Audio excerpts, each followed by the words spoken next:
Hey, deep divers, ready for a journey? We're blasting off to the cosmos, but hold on. This isn't your typical space voyage. No, we're diving deep into something truly fascinating. Scientific spirituality. Ooh, I like the sound of that. We're talking about blending the mind-blowing vastness of the universe with, well, what we hold sacred, right? Exactly. I mean, just imagine this. Understanding the life cycle of a star. Or wrapping our heads around just how many galaxies are out there. And how all of that can challenge traditional religious views, maybe even open up completely new ways of thinking about our place in the universe. I'm already hooked. Yeah. We've got some great material to work with, right? Oh, absolutely. From excerpts of Carl Sagan's The Varieties of Scientific Experience. To some incredible astronomical images. I can't wait to dive in. Me neither. Okay, let's start with something basic, this idea of human exceptionalism. Where does that fit into all of this? Well, the Copernican principle, remember? The idea that Earth is not the center of the universe. Not even the center of our solar system. Right. It's a theme that keeps popping up throughout scientific history, and every time it does. Or like a cosmic demotion, we get knocked down a peg. Exactly. It chips away at this idea that humans are somehow unique and at the center of it all. And it's not just about our location, is it? Discoveries about the age of the Earth, evolution, those all kind of shake things up, too. Oh, absolutely. I mean, think about it. The Earth is billions of years old. Billions. Humans have only been around for a tiny, tiny fraction of that time. It really puts things into perspective, doesn't it? It does. And then you look at those images. The Pleiades star cluster. The Orion Nebula. We're talking distances measured in light years, not miles. And to think there are more galaxies in the universe than there are stars in the Milky Way. Mind-boggling, right? It really is. But I'm wondering, how does all this tie back to spirituality? Is it just about feeling small and insignificant in the grand scheme of things? I think it's more than just feeling small. It's about awe, wonder, a sense of our place in this incredible interconnected web of existence. Okay, I could see that.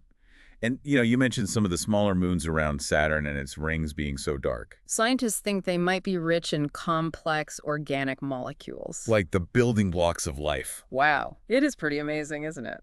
And then you've got Mars, almost no organic matter on the planet itself. But its two moons might be made entirely of it. And then there's Titan, a moon of Saturn. Scientists suspect there might be a whole subsurface ocean there. Seriously. Okay, that's pretty cool. But what about the argument that something as complex as life, even a single bacterium, has to have a creator? How does scientific spirituality address that kind of thinking? That's where it gets really interesting. We're talking about the argument from design, right? The idea that something complex needs a designer. Like a watch needs a watchmaker. Exactly. But even brilliant minds can make assumptions. Look at Isaac Newton. Newton.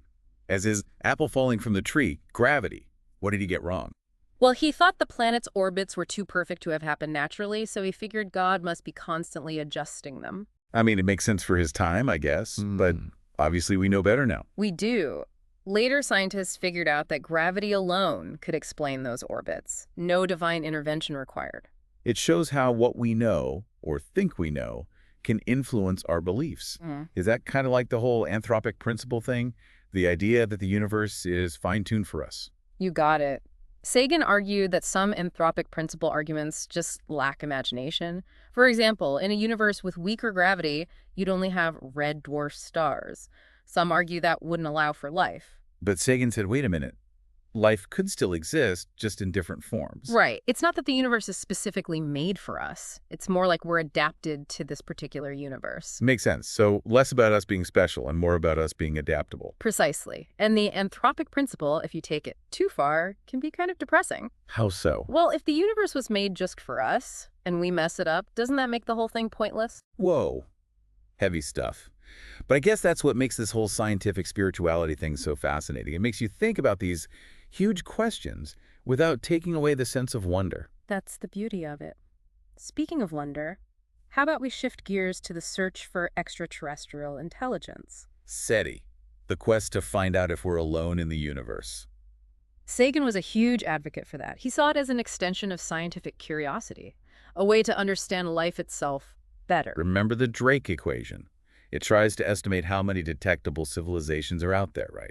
You got it. It looks at star formation, the lifetime of civilizations. And what's so cool is that depending on how you weight those factors. You get this huge range of possible outcomes. It's not giving you a definitive answer. But it's helping us ask the right questions, think about what might influence life beyond Earth. Exactly. And Sagan was very aware of the distances involved in trying to contact other civilizations. Even if they're out there, we might never hear from them, just because space is so vast and we've only been listening for a short time. Right. He even joked about our radio and TV broadcast being like our ambassadors to the stars. Kind of embarrassing considering what's on TV sometimes. But what about all those UFO sightings? Stories about ancient astronauts? Sagan was pretty skeptical about all that, wasn't he? He was. I mean, he didn't completely rule out extraterrestrial visits, but he always insisted on solid evidence. Right. Extraordinary claims require extraordinary evidence. Exactly. And he spent a lot of time debunking popular UFO sightings, explaining how things like weather phenomena, even hoaxes, can be mistaken for alien encounters. People see what they want to see, right? They do. He told this story about a highway patrolman who reported a flying saucer landing, even called scientists from Los Alamos, urging them to come quickly. Oh no, what was it? Just a weather balloon. Goes to show how easy it is to jump to conclusions, especially when it comes to something as exciting as aliens. For sure. And Sagan applied that same logic to things like miracles. I remember him quoting David Hume, who was skeptical about accepting eyewitness accounts when they contradict the laws of nature. Right. And Sagan pointed out how our desire to believe, our need for something beyond ourselves, can cloud our judgment. Make us more likely to accept things without enough evidence. He used the example of the Weeping Madonna statue in California. Drew huge crowds. Until it turned out to be a hoax. Exactly. And then there's the story of the Clarionites, this UFO cult convinced the world was going to end in a flood. They believed it so strongly that they ignored evidence that contradicted their belief. It's a fascinating look into how belief works, and it makes you think about the power of groupthink. It's a good reminder to think critically, especially when evaluating these extraordinary claims, whether it's UFOs, miracles, anything that seems to defy what we know about the world. Absolutely. We need to be careful, not take things at face value, especially when they play on our emotions or what we already believe. Sagan was advocating for a skeptical but open-minded approach, wasn't he? Question everything. Let the evidence guide you. He was. He was giving us a toolkit for navigating a world full of information and beliefs. A toolkit filled with skepticism, critical thinking, and of course, a healthy dose of curiosity. Now, let's talk about Sagan's exploration of the concept of God itself. This is where things get really thought-provoking. Definitely. He really digs into the common attributes of God in Western religions. Omnipotence, omniscience, compassion. And asks us to consider alternative ways of thinking about a deity. Like Spinoza and Einstein's view of God as the sum of the laws of physics. Right. It's very different from the personal God often depicted in Western religions. It makes you wonder, would we still call something God if it didn't fit our preconceived notions? What if there is a creator who isn't concerned with our prayers, or maybe isn't even aware of our existence? Those are huge questions. It's like Sagan is pushing us to expand our definition of divine. To think beyond what we read in religious texts. Exactly. He's suggesting that maybe the universe itself, with all its complexity and vastness, could be a manifestation of something bigger than ourselves, even if it doesn't match our traditional understanding of God. So, less about a supernatural being, and more about finding the divine within the natural world. It makes you think about what truly inspires awe and reverence. Is it a personal God who intervenes, or is it the grand tapestry of the universe itself? Those are some mind-bending questions. It seems like Sagan didn't want to give us the answers, but he wanted us to ask those questions. He did. He wanted us to think critically about them. And he even proposed some interesting proofs that God, if he existed and wanted us to know, could have provided. Like what? Imagine if ancient texts contained advanced scientific knowledge that we're only now discovering. Or if there were physical phenomena we couldn't explain with our current understanding of science. It's a thought-provoking way to highlight how the lack of such clear-cut evidence makes the question of God's existence even more intriguing. Right. And then there's the whole issue of personal religious experiences. People often point to those as proof of a higher power. What was Sagan's take on that? He acknowledged the power of those experiences, for sure. But he questioned their validity as evidence for God's existence. He pointed out that those kinds of experiences can be triggered by certain molecules. Like the kind found in plants, or even wine. Exactly. It suggests they might have a biological basis. So if external molecules can have such a profound impact on our mental states, is it possible there's something internal, something like a theophorin, that's responsible for religious experiences? That's the question, isn't it? Are these experiences a glimpse into a higher reality, or are they just a product of our own brains? That's a tough one. I guess Sagan didn't necessarily have an answer. He didn't, but he encouraged us to approach these questions with healthy skepticism and an open mind. He reminded us that the human mind is capable of some pretty amazing self-deception, especially when it comes to matters of faith and belief.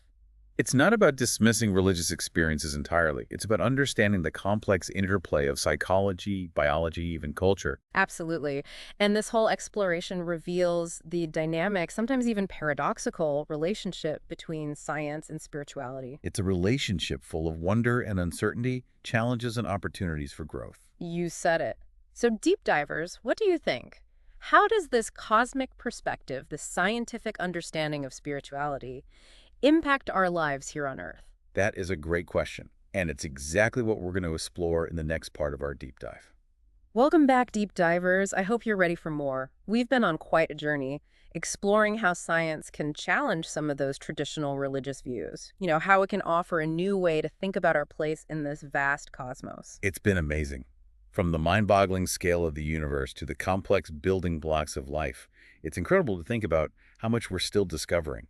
But I'm curious about something. What's that? How does this cosmic perspective actually affect us here on Earth? Ah, that's where things get even more interesting. You see, Sagan wasn't just focused on what's happening out there in the universe. He was also deeply concerned about what was happening right here on Earth, especially when it came to nuclear war. Yeah, he saw it as a threat to all of humanity. But I'm a little surprised, to be honest, that he thought religion could actually play a role in preventing it. I know it might seem counterintuitive. I mean, we often associate religion with conflict, with division. Exactly. But Sagan believed that religion, at its core, has the potential to foster a sense of global responsibility, a shared ethic of caring for our planet and each other. Interesting. Like the idea of stewardship. Yes. The idea that Earth isn't just ours to use however we want, but a precious inheritance that we need to preserve. For future generations. Exactly. And it's a perspective that resonates with a lot of religious traditions. Even if they don't always put it into practice. That's true. But the idea is there. It's about recognizing that we're all connected, not just to each other, but to this planet we call home. I see your point. And a lot of religions also emphasize compassion, empathy, the golden rule. Right. And Sagan believed these could be powerful forces for peace if we could just apply them to international relations. So instead focusing on our differences, we could use these shared values to work together. Exactly. It's about tapping into that sense of interconnectedness we've been talking about. Recognizing our shared humanity and our shared responsibility for the planet. Precisely. And Sagan actually challenged religious leaders to speak out against nuclear weapons, to advocate for peace, disarmament, those kinds of things. Wow, that's a pretty bold move. It's not just about personal faith then, it's about applying these principles to real-world problems. It is. And even when it means challenging the status quo. That takes courage. It does. He pointed out that religions have this history of playing a role in social justice movements. Like the abolition of slavery, the civil rights movement. Exactly. He saw the potential for them to do the same when it comes to preventing nuclear war. It's interesting to think about. Religious institutions often have really strong networks and moral authority. They could definitely mobilize people around these causes. They could. And they can also model and encourage moral courage, which Sagan believed was essential for facing these kinds of challenges. Moral courage. To stand up for what's right, even when it's hard. Absolutely. And while Sagan was a strong advocate for reason and critical thinking, He also recognized the power of emotion. oh yeah, he knew it plays a big role in how we make decisions and navigate the world. So it's not about ignoring our emotions, it's about understanding how they influence us. You got it. And he saw the potential for a kind of scientific spirituality that embraces both reason and emotion. A spirituality that combines scientific understanding with, well, a deep appreciation for the human experience. Exactly. This kind of scientific spirituality, as Sagan envisioned it, is grounded in the sense of awe and wonder at the universe. And a deep appreciation for the interconnectedness of life. And a commitment to ethical action. It's a spirituality that is informed by reason. But also acknowledges the limits of our knowledge. And the importance of humility. He talked about the need for continuous exploration. For questioning everything. And for being willing to change our beliefs in light of new evidence. So it's this journey of discovery, not just outward into the cosmos, but inward into ourselves. It is, and it takes courage, curiosity, and that willingness to embrace what we don't know. Sagan believed that this kind of scientific spirituality can help us find meaning and purpose in a world that can often feel chaotic, overwhelming. It's about finding a framework for understanding our place in the universe, for living a life that's both intellectually stimulating and ethically grounded. So it's not just about abstract ideas, it's about how we live our lives. Right. He encouraged us to care for our planet, to live ethically, to work towards a future where all beings can thrive. So where do we go from here? How do we take these insights and turn them into action? That's the question we'll be exploring in the final part of our deep dive. Welcome back, Deep Divers. We've been on quite a journey, haven't we, exploring this idea of scientific spirituality. It really has been a journey, from that mind-blowing scale of the universe to the search for meaning in a world that, well, science can't always fully explain. Exactly. And we've talked about how religion could play a part in solving these big global challenges. But I'm curious now, how does all this apply to our own lives? How can we actually live this scientific spirituality day to day? Well, Sagan believed that searching for meaning and purpose, that's fundamental to being human.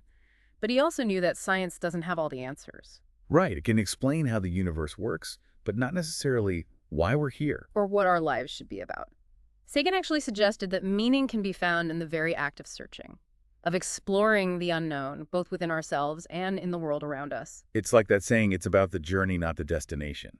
That's it exactly. And Yeah. he saw science as a powerful tool for that journey, a way to keep expanding our understanding, keep challenging those assumptions. Because every new discovery, every new insight, it just opens up more questions, more possibilities. It's like peeling back layers of an onion, and there's always another layer underneath. I like that analogy. It's this constant learning and growing, this willingness to change our minds when we get new evidence that Sagan thought was so important. He did. But I can see how it could feel overwhelming, right? So much to learn, so much to explore. It could be hard to even grasp the vastness of it all. That's where humility comes in. Recognizing the limits of our current understanding and being open to new ideas. Sagan was all about skepticism, questioning everything, wanting evidence. Oh yeah, he was rigorous about that. But at the same time, he had this deep sense of wonder and reverence for the universe. He really embodied that balance, didn't he? Reason and awe, critical thinking, in a sense of the sacred. He did. And he thought finding that balance was key to living a fulfilling life, especially in a world that can feel so confusing and uncertain. Okay, but how do we cultivate this kind of scientific spirituality in our own lives? It sounds like a tall order. Well, Sagan didn't give us a step-by-step guide or anything, but he did lay out some guiding principles. And it starts with curiosity. Curiosity. A real desire to learn, to explore, to ask those questions and look for the answers. Like having that childlike sense of wonder, but with the tools to actually try to make sense of it all. Yes. And it's about using the scientific method, not just in a lab, but in everyday life. You mean observing the world around us? Questioning those assumptions, testing what we believe, and being willing to change our minds when we see new evidence. So almost like approaching life as one big experiment. Exactly. And along with that, we need to cultivate that sense of wonder, that appreciation for the natural world. I mean, think about it. The beauty and complexity of life right here on Earth. The vastness of the cosmos. We can find that sense of wonder in the simplest things too, you know? Yeah. The patterns in nature, the flight of a bird, the stars on a clear night. You're right. It's all around us. And Sagan emphasized connection too, recognizing that we're interconnected with all beings, even with the universe itself. Moving away from the idea that we're separate from nature. And towards this understanding that we're part of something so much bigger. It's a pretty powerful shift in perspective. It is. And it can lead to a deeper sense of responsibility, a desire to live ethically, to think about how our choices impact everything around us. Our actions have consequences that ripple outward. They do, affecting not just ourselves, but that whole web of life. And Sagan believed that this kind of scientific spirituality, grounded in reason, wonder, and connection, well, it can be a powerful framework for finding meaning in this rapidly changing world. A way to approach all of life's complexities with curiosity, with compassion, to face the unknown with courage and with humility. You said it perfectly. He believed it's about living a life that's both intellectually stimulating and ethically grounded. A life that seeks to understand the universe and also strives to make it a better place. I love that quote from Sagan. We are a way for the cosmos to know itself. Such a beautiful idea. Our very existence is this testament to the universe's capacity for complexity, beauty, self-awareness. and wonder. It really is. And it invites us to embrace our role in this incredible cosmic story, to keep exploring the universe, to live lives that are both meaningful and impactful. So deep divers, as we wrap up our deep dive into scientific spirituality, remember, the journey continues. There's always more to learn, more to discover, more to connect with. Keep exploring, keep questioning, and keep seeking those moments of awe and wonder that remind you just what a remarkable universe we're a part of.